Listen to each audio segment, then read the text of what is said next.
Hi everybody, this is Ben Oshaughnessy.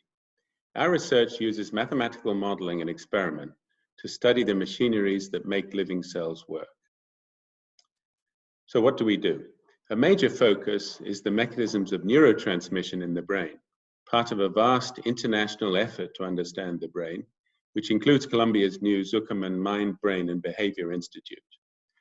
Another interest of ours is the machinery that cells use to divide themselves. Division being a process essential to life, whose misregulation leads to cancer. And this is one example of a broad quest of ours to understand cellular mechanisms of force production and sensing, both at the single cell level and at the tissue level, where multiple cells coordinate to shape tissues into the organs and the parts essential for life.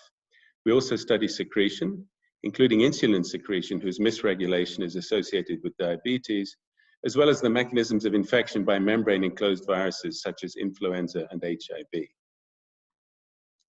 A couple of examples in a little more detail.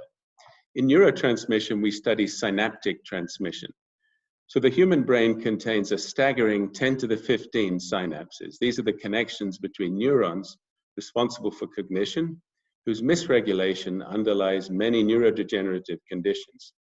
We are mathematically modeling the remarkable machinery that releases neurotransmitters at synapses on sub-millisecond timescales. Another extraordinary cellular machine we study is the force-producing contractile ring, which divides cells using mechanisms remarkably conserved across all eukaryotic organisms, from fungi to humans. So, how do we do this research? Well, we are primarily a mathematical and computational modeling group, but we also perform experiments and we have many opportunities for joint experimental modeling projects in collaboration with other groups. All of our modeling projects are deeply intertwined with experiment. We represent molecules and cell machineries at various levels of coarse graining, highly constrained by data from our experimental collaborators, who are typically biologists, neuroscientists, and engineers. Above all, we are a highly interdisciplinary research group with chemical engineers, electrical and mechanical engineers, physicists, molecular biologists, and others. And this is the essence of the new quantitative biology, where teams with diverse backgrounds cooperate to uncover fundamental mechanisms of life and disease.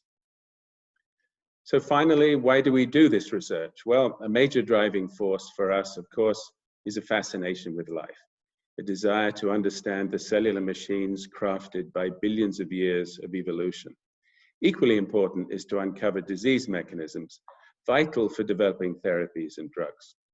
Every cellular machinery we study is associated with devastating disease when that machinery fails, and mostly the failure mechanisms are poorly understood. So there is a huge amount of exciting and potentially very rewarding work still to be done.